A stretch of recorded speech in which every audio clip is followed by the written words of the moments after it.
کہ یہاں پر بہت سارے لوگ جو ہے یہ سمجھتے ہیں کہ دودھ پیتے بچے کا پیشاب ناپاک نہیں ہے، تو کیا دودھ پیتے بچہ ہو یا بچی ہو اس کا پیشاب پاک ہے کہ ناپاک ہے؟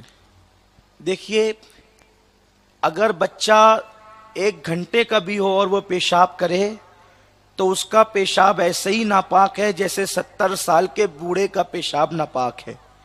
پیشاب ہی ہوتا ہے، تو دونوں کی ناپاکی بالکل یکساں ہیں۔ اور یہ مسئلہ جو عورتیں ہیں انہوں نے گڑھ لیا ہے، بہت سے ایسی عورتوں میں مسائل گڑے ہوئے ہیں کہ آج تک اس کا جواب ان کو کوئی دے نہیں سکا۔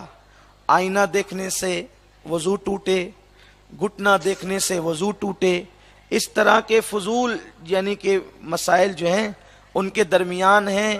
جب تک کہ 40 دن نہ ہو بچے کی ولادت کے بعد عورتیں پاک نہیں ہوتی، ایسے خرافات ان کے درمیان نسلاً بعد نسلیں چلے آ رہے ہیں۔ انہی میں سے یہ مسئلہ بھی ہے جو آپ نے ذکر کیا۔ کیا مسئلہ ذکر کیا آپ نے؟ بچے کا پیشاب ناپاک نہیں ہوتا۔ آپ غور فرمائیں، پیشاب تو پیشاب ہی ہے۔ ارے جب جانور کا پیشاب جو ہے وہ ناپاک ہوتا ہے تو بچے کا پیشاب ناپاک کیوں نہیں ہو؟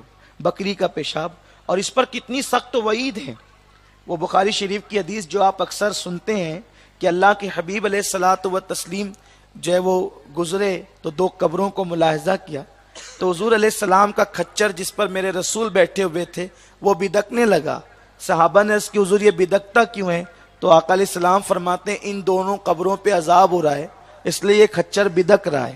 آپ غور فرمائیں، اس سے ہم یہ کہہ سکتے ہیں کہ جس کھچر پہ حضور بیٹھ جائیں وہ بھی قبروں کے اندر تک دیکھتا ہے، جس پر حضور بیٹھ جائیں وہ بھی قبروں کے اندر تک دیکھتا ہے۔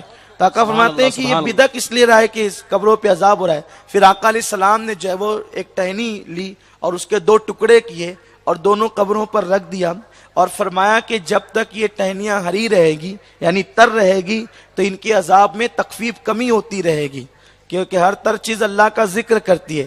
اسی سے مسئلہ بھی اخذ کیا گیا کہ بزرگوں کے اور مرحومین کی قبروں پہ پھول ڈالے جائیں کہ پھول جب تک تر رہیں گے، اگر میت گنہگار ہے تو عذاب میں تخفیف ہوگی، میت نیکوکار ہے تو اس کے درجات بلند ہوں گے۔ تو آقا علیہ السلام نے جو ہے وہ ٹہنی رکھی اور پھر فرمایا کہ ان دونوں پر جو عذاب ہو رہا ہے وہ بہت چھوٹے گناہ کی وجہ سے عذاب ہو رہا ہے۔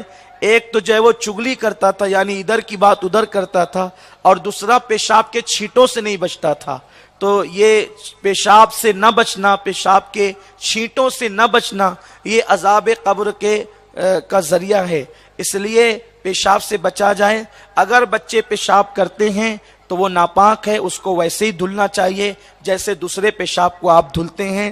یہ لوگوں کے درمیان غلط مسئلہ مشہور ہے کہ بچوں کا پیشاب ناپاک نہیں، بچوں کا پیشاب بھی ویسے ہی ناپاک ہے جیسے بڑوں کا پیشاب ناپاک ہے۔